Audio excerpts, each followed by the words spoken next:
The knock came at 11:47 p.m. I wasn't asleep, hadn't been sleeping well for months, so I heard it clearly. 3 soft taps, hesitant, like whoever was on the other side wasn't sure they should be there at all. When I opened the door, she was standing under the porch light with a little girl asleep against her shoulder, and a boy maybe 3 years old on her hip, his face buried in her neck. Her eyes were red-rimmed, her hair pulled back in a messy ponytail, and she looked like she'd been holding herself together with duct tape and prayers.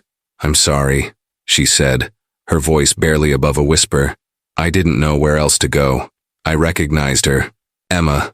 We'd gone to the same high school, different circles, never really talked. I'd been helping her with some repairs around her house over the past few months. Small stuff, nothing major. But this was different. "I know this is a lot," she continued, and I could hear her voice starting to crack. "If it's too much, if 2 kids is too much, you can just say so. I'll figure something out." I didn't say anything. I just stepped aside and held the door open wider.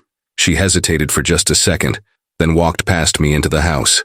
I watched her settle the little girl onto my couch, the boy still clinging to her, and something in my chest tightened. I didn't ask what happened, not yet, but to understand why she showed up at my door that night, why she trusted me with this, I need to take you back. I'd been living alone in that house for about 2 years by the time Emma knocked on my door. It was a small rental on the edge of town, 2 bedrooms, 1 bathroom, a kitchen that was functional but not much to look at. The kind of place you end up in when you're not really trying to impress anyone, including yourself. My days all looked pretty much the same. I'd wake up around 6, make coffee in the same chipped mug I'd been using since college, and head out to whatever job was on the schedule. I worked as an electrician for a small local company, residential stuff mostly, rewiring old houses, installing ceiling fans, troubleshooting breakers that kept tripping for no apparent reason. It was good work, honest work, the kind where you could see the results of what you did by the end of the day. After work, I'd hit the gym for an hour, not because I was training for anything, just because it gave me something to do. Then I'd stop by the grocery store if I needed to, pick up something easy for dinner, usually chicken and rice, sometimes a frozen pizza if I was feeling lazy. I'd eat in front of the TV, scroll through streaming services for 20 minutes trying to find something to watch, usually land on a show I'd already seen and fall asleep on the couch by 10. Weekends weren't much different. Laundry on Saturday mornings, maybe grab lunch at the diner downtown. Sundays I'd drive out to the hardware store and wander the aisles even if I didn't need anything, just to get out of the house. I had friends, technically. Guys from work I'd grab a beer with once in a while. A couple buddies from high school who still lived in the area. But we weren't close, not really. We'd text about football games or share memes, but we didn't talk about anything that mattered. My parents had moved to Arizona the year before. Dad's arthritis was getting bad and they wanted somewhere warm and dry. They called every few weeks, asked how I was doing, and I'd tell them I was fine. And I was fine. I wasn't unhappy. I wasn't depressed. I was just here. I'd tried dating apps for a while. Swiped through profiles, went on a handful of dates that all felt like bad job interviews. There was never a second date, and after a while, I stopped trying. It wasn't that I didn't want to meet someone.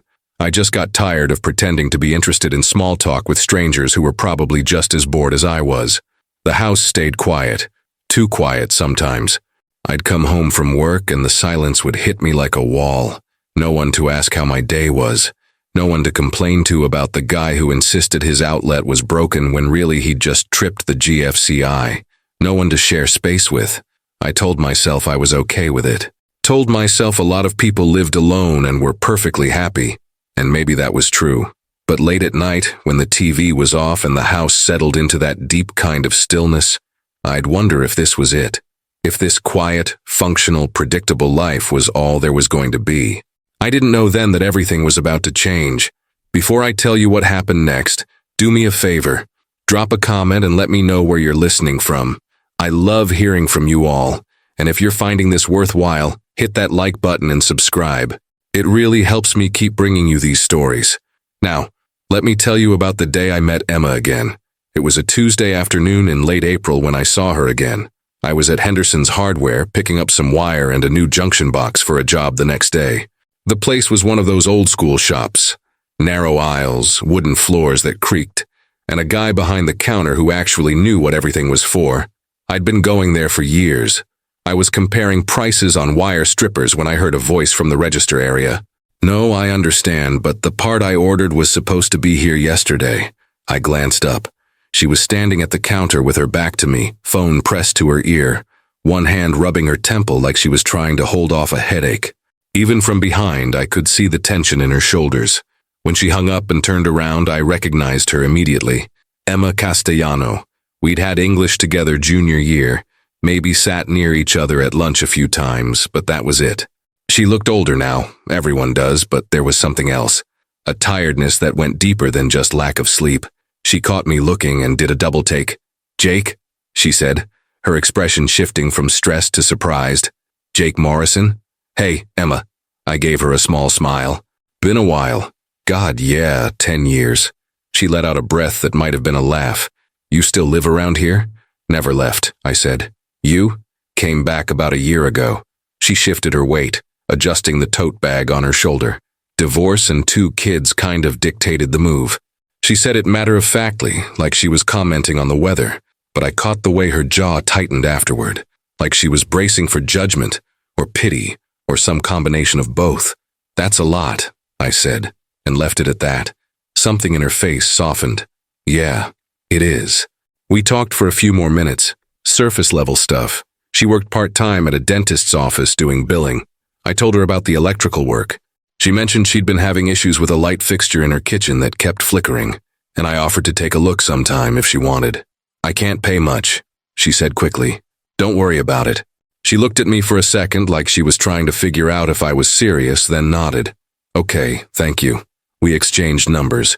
I figured I'd hear from her in a week, maybe 2. I didn't think much of it, but 3 days later I got a text. "Hey, it's Emma. Any chance you're free Saturday morning? The light thing is driving me crazy. I'll make you breakfast." I showed up at 9 with my toolbox.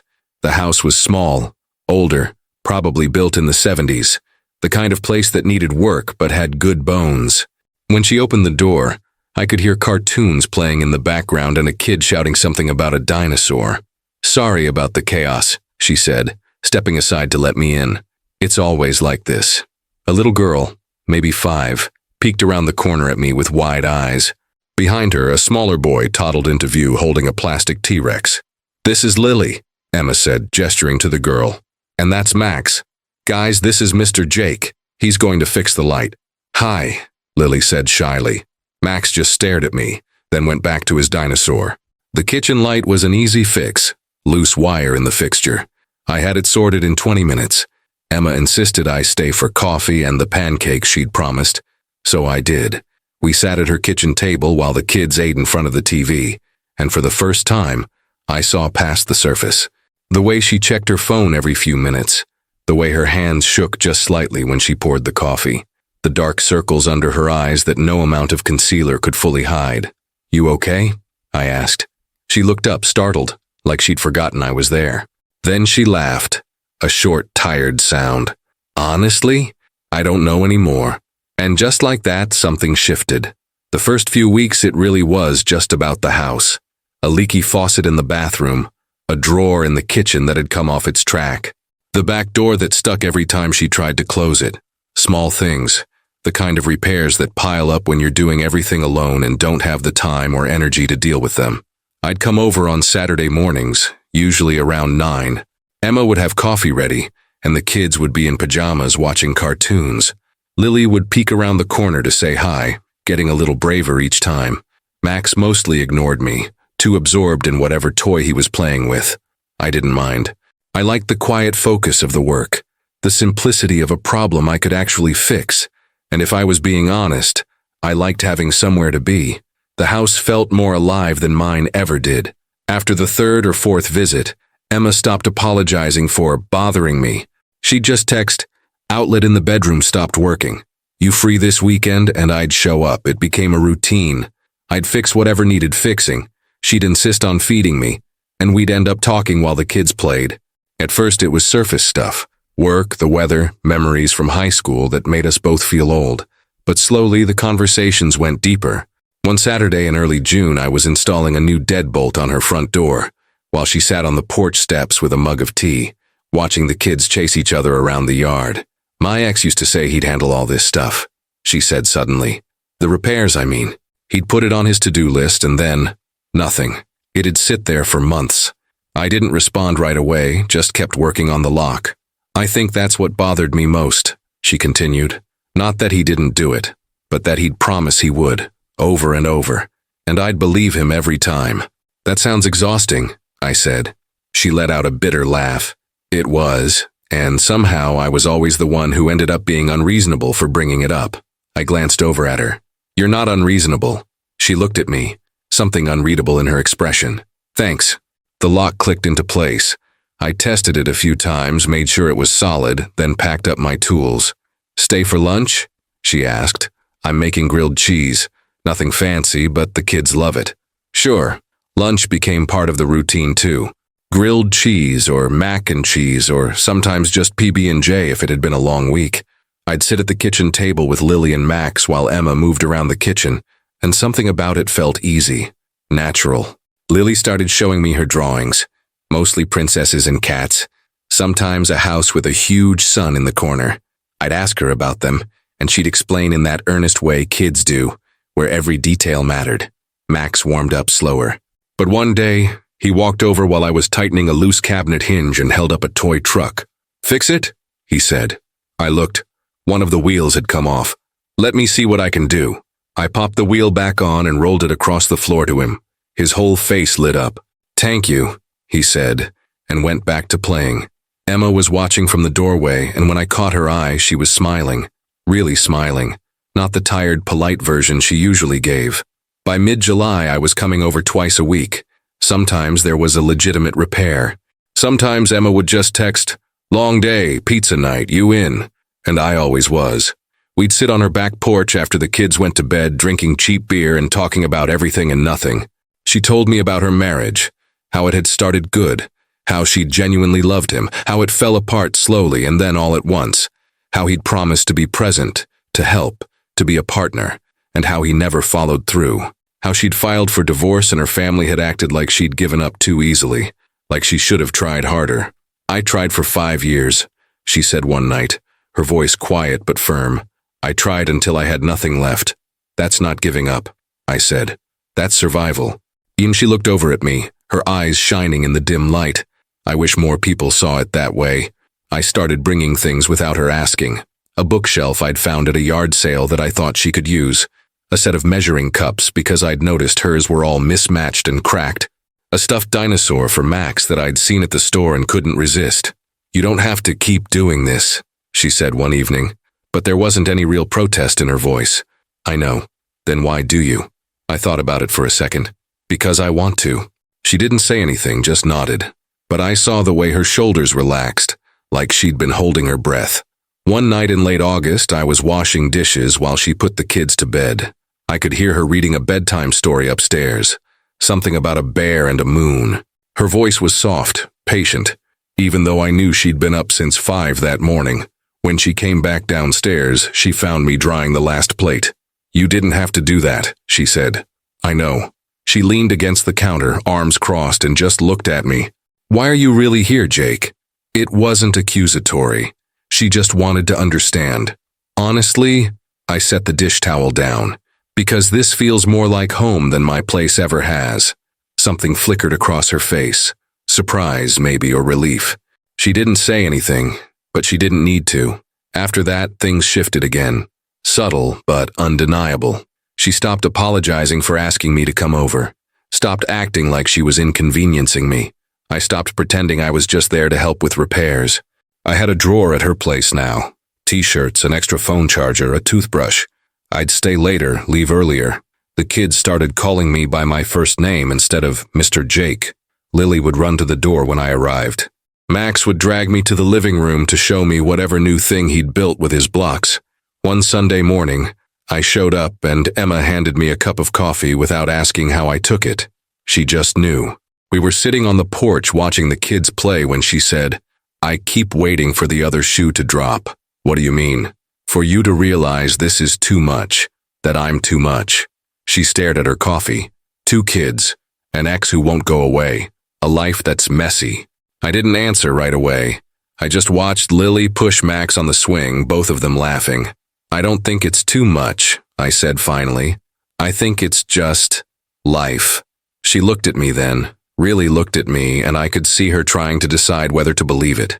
I'm scared, she admitted, of trusting this, of trusting you. I get that. Do you? Yeah, I said, I do. We sat there in silence for a while, the kind of silence that didn't need filling. And for the first time in a long time, I felt like I was exactly where I was supposed to be. It started with a phone call. I was at Emma's place on a Wednesday evening. Nothing special, just helping Max build a block tower while Emma made dinner. Her phone buzzed on the counter, and I saw her whole body tense when she looked at the screen. She stepped into the hallway to answer it, her voice low. I couldn't make out the words, but I could hear the tone. Careful, defensive. When she came back, her face was pale. Everything okay? I asked. Yeah, she said quickly. Too quickly. Just Brian, my ex. He wants to switch weekends. That a problem? She stirred the pasta with more force than necessary. He hasn't taken them for a weekend in 3 months. Now suddenly he's interested. I didn't push it. But over the next 2 weeks, I watched her unravel a little more each day. Brian started calling more often, texting at odd hours, showing up unannounced to see the kids, even though he'd canceled his last 4 scheduled visits. Emma would tense up every time his name appeared on her phone, and the tiredness I'd seen in her eyes when we first reconnected came flooding back. One Saturday morning, I arrived to find her sitting at the kitchen table with her laptop open, staring at an email. He's threatening to file for custody, she said without looking up. My stomach dropped. Can he do that? Technically, yes. She rubbed her face. Realistically, I don't know. He hasn't been consistent with support. He's missed most of his visits, but he has a good lawyer and he knows how to make me look bad. How? She finally looked at me. He's saying I'm unstable, that I'm introducing the kids to random men, that I'm not providing a stable home environment. The implication hit me like a punch. He means me. He's twisting it, she said quickly, making it sound like you're some stranger I just brought into their lives, like I'm being reckless. Emma, I know it's not true, she cut me off, but that doesn't matter. What matters is what a judge might think. She closed the laptop and stood up, pacing to the window. The kids were in the living room, oblivious, watching cartoons. Why is he doing this? I asked. Because he heard I'm seeing someone, she said bitterly. His sister saw us at the hardware store and apparently reported back. Now suddenly, he cares about being a father. Does he want custody, or does he just want control? The second one. She wrapped her arms around herself. He doesn't actually want them. He wants to punish me for moving on. Over the following days, Brian escalated. He started showing up at the house during times he knew I'd be there. He'd make comments about how interesting it was that I was around so much. He'd talk to the kids in this overly cheerful way that felt performative, like he was trying to prove something. One evening, he showed up right as we were sitting down for dinner. Emma opened the door, and I could see her forcing herself to stay calm. Brian, you're supposed to call first. I was in the neighborhood, he said, leaning against the doorframe. Thought I'd say hi to my kids. They're eating dinner. I can see that. His eyes flicked past her to where I was sitting at the table with Lily and Max. Cozy setup you've got here. Emma's jaw tightened. What do you want? Just wanted to check in, make sure everything's appropriate. Everything's fine. You can see them this weekend like we agreed. Actually, he said, pulling out his phone, I'm going to need to reschedule. Work thing came up. I watched Emma's hands ball into fists at her sides. That's the 3rd time this month, Brian. Yeah, well, some of us have demanding jobs. He glanced at me again. I'm sure your friend here understands. I stood up. I didn't say anything, just walked to the door and stood next to Emma. Brian straightened, his expression shifting to something harder. And you are Jake. Right, Jake. He smiled, but there was nothing friendly about it. You know what you're getting into here? 2 kids that aren't yours. An ex-husband who's not going anywhere. Drama that never ends. Brian, Emma started. I'm just saying, he continued, still looking at me, it's a lot. Most guys would run. I held his gaze. I'm not most guys. We'll see. He pushed off the doorframe. We'll see how long that lasts. He left and Emma closed the door, leaning against it with her eyes shut. I'm sorry, she whispered. You don't have to apologize. He's right, though. She opened her eyes and they were wet. It is a lot. It's too much. You shouldn't have to deal with this. Emma, I'm serious. She moved past me into the living room, checking on the kids even though they were fine. This is my mess. My life. You didn't sign up for custody battles and an ex who shows up whenever he feels like it. I followed her. Neither did you. But they're my kids, she said, her voice breaking. They're my responsibility. The next 2 weeks were worse. Brian filed a motion for a custody evaluation. Emma had to hire a lawyer she couldn't really afford. She stopped sleeping, stopped eating. The light that had been slowly coming back into her eyes went out again. She started canceling our plans.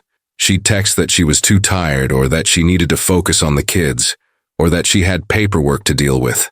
When I did see her, she was distant, guarded. One night, I showed up anyway, even though she'd said she needed space. She opened the door looking exhausted. Jake, I told you. I know. I just wanted to check on you. She stepped aside to let me in, but barely. The house was quiet, kids already in bed. We stood in her kitchen and the silence felt heavier than it ever had. I can't do this, she said finally. My chest tightened. Can't do what? This. She gestured between us. You. Us. Whatever this is. Emma, he's going to use you against me, she said, her voice shaking. He's going to say I'm prioritizing a boyfriend over my kids, that I'm distracted, irresponsible, and maybe he's right. He's not right. You don't know that. She was crying now. You don't know what a judge will think. I could lose them, Jake. I could lose my kids because I was selfish enough to want something for myself. Wanting to be happy isn't selfish. It is when it puts them at risk. She wiped her face roughly. I can't lose them, I can't. I stepped closer. You won't. You don't know that. Her voice cracked. And I can't ask you to stay through this. It's not fair. It's too much. She looked at me then, and I could see it. The fear, the exhaustion, the resignation. If 2 kids is too much, she said quietly. You can leave. I'll understand. I won't be angry. I can't carry you and them and all of this.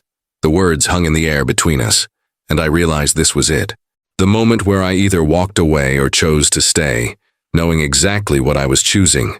I looked at her, really looked at her, standing there in her kitchen with tears on her face and her arms wrapped around herself like she was trying to hold all the broken pieces together.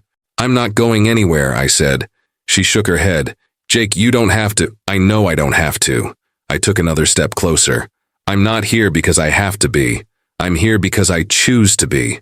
You say that now, she whispered. But when this gets worse, and it will get worse, you'll realize it's too much. Everyone does. I'm not everyone. Brian said the same thing once.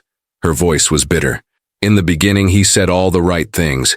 He promised he'd be there. He promised he'd help, and then he just wasn't. I'm not him. How do I know that? The question came out raw, desperate. How do I know you won't wake up one day and realize this isn't what you wanted? That I come with too much baggage? I stayed quiet for a moment, letting her words settle. Then I said, you want to know why I keep coming back here? She didn't answer, just looked at me with those tired, scared eyes. It's not because I'm trying to save you, I said. It's because when I'm here, I don't feel like I'm just going through the motions anymore. When Max shows me his block towers, or Lily tells me about her drawings, or you make terrible coffee and we sit on the porch, I paused. This is the first time in years I've felt like I'm actually living instead of just existing. But the kids are part of it, I interrupted gently. Not in spite of them, Emma. Because of them. I don't see 2 kids as something I have to tolerate to be with you. I see a family that I want to be part of. She was crying harder now, her shoulders shaking. What if you change your mind? She asked, her voice barely audible. What if I don't? People leave, she said. They always leave when things get hard. Then they were never really there to begin with. I reached out and gently touched her arm. I'm not saying this is easy. I'm not saying your ex isn't going to keep being a problem, or that the custody stuff won't be stressful. It probably will be. But I'm saying I'm choosing to stay through it. Why? The word came out broken. Why would you do that? Because I love you. The words came out before I'd fully planned them, but they were true. I'd known it for weeks, maybe longer. I just hadn't said it out loud. She stared at me, her eyes wide. I love you, I said again, steadier this time. And I love those kids. Not because I'm trying to replace their father or play hero, but because they're yours, and they're part of this life we've been building together. Jake, her voice cracked. You don't have to say it back, I said quickly. I'm not asking you to. I just need you to hear it. You're not too much. This situation isn't too much, and I'm not going anywhere. She covered her face with her hands, and for a long moment the only sound was her crying. I stayed where I was, giving her space, waiting. Finally, she lowered her hands and looked at me. I'm terrified, she admitted. I know. Of trusting this, of believing you'll actually stay. I get that. And I don't know if I can say it back. Not yet. Not when everything feels like it's falling apart. That's okay. She took a shaky breath. But I want you to stay. God, I want you to stay so badly, and that scares me even more. I closed the distance between us and pulled her into my arms. She tensed for just a second, then melted against me, her face pressed into my shoulder. We'll figure it out, I said into her hair. The custody thing, your ex, all of it. We'll figure it out together. What if we can't? Then we'll deal with that too, but you don't have to do it alone anymore. She pulled back just enough to look up at me, searching my face for any sign that I didn't mean it. Whatever she saw there must have convinced her because she nodded slowly. Okay, she whispered. Okay? Okay. She wiped her eyes. I'm still scared. I'm still worried this is going to blow up in my face. But, okay. I smiled. That's enough for now. We stood there in her kitchen, holding on to each other while the house settled into its nighttime quiet. I could hear the hum of the refrigerator, the distant sound of a car passing outside, and beneath it all, Emma's heartbeat against my chest. She didn't say she loved me that night, but she didn't let go either, and that was more than enough. 6 months later, I woke up to the sound of Max singing the theme song to his favorite cartoon at full volume from the living room. I rolled over and checked the time. 7:15 a.m. on a Saturday. Emma was already up. I could smell coffee brewing and hear her moving around the kitchen. I grabbed a t-shirt from the drawer that was officially mine now and headed downstairs. She was at the stove making scrambled eggs, her hair pulled up in a messy bun, still in the oversized shirt she'd slept in. When she heard me come in, she glanced over her shoulder and smiled. Morning, she said. Coffee's ready. You're a saint. I poured myself a cup and leaned against the counter, watching her. The dark circles under her eyes were mostly gone now. She still looked tired sometimes. That was just part of being a parent. But it was different. Lighter. Lily appeared in the doorway, dragging her favorite stuffed rabbit. Jake, can you fix Mr. Hoppy's ear? She asked, holding up the rabbit. It's coming off. Let me see. I took the rabbit and examined the loose stitching. I think I can handle that. After breakfast, okay? Okay. She climbed into her chair at the table, satisfied. Max abandoned his cartoon long enough to toddle over and grab my leg. Up, he demanded. I scooped him up with one arm and he immediately started telling me an elaborate story about dinosaurs that I only understood about half of. Emma shot me an amused look as she plated the eggs. You're getting good at that, she said. At what? The whole dad thing. The word still caught me off guard sometimes, even though the kids had started calling me that a few weeks ago. Not because anyone told them to. They just started doing it naturally. We sat down for breakfast. The four of us around the table that was perpetually covered in crayon drawings and toy cars. Lily told us about a dream she'd had about flying. Max spilled his juice and Emma caught it before it could run off the table. I reminded Lily she had soccer later. It was ordinary, chaotic, perfect. The custody evaluation had come back in Emma's favor. Brian's inconsistency had worked against him. Too many missed visits, too many broken promises. He still had his scheduled weekends, and he still occasionally showed up when he wasn't supposed to, but he'd stopped threatening legal action. The lawyer Emma had hired said he probably realized he didn't have a case. More importantly, Emma had stopped flinching every time her phone rang. After breakfast, while Emma got the kids dressed for soccer, I fixed Mr. Hoppy's ear and tidied up the kitchen. It was automatic now. I didn't think about it, just did it. This was my space too. My apartment lease had expired 2 months ago, and I hadn't renewed it. Most of my stuff was here now anyway. We hadn't made a big announcement about it or had some serious conversation. It just happened. One day Emma had said, "Why are you still paying rent on a place you never stay at?" And that was that. At the soccer field, I sat in a folding chair next to Emma while Lily ran around with her team, mostly in the wrong direction. Max was on my lap, occasionally pointing at things and naming them. "Bird," he said very seriously. "That's right, buddy. That's a bird." Emma reached over and took my hand without looking away from the field. Her thumb traced circles on the back of my hand, an absent, comfortable gesture that she did a lot now. "You okay?" I asked. "Yeah." She glanced at me, squinting against the sun. "I was just thinking. About that night you showed up after I told you I needed space." She paused. "What would have happened if you hadn't come? You would have figured it out," I said. "You're stronger than you think." "Maybe." She squeezed my hand. "But I'm glad I didn't have to."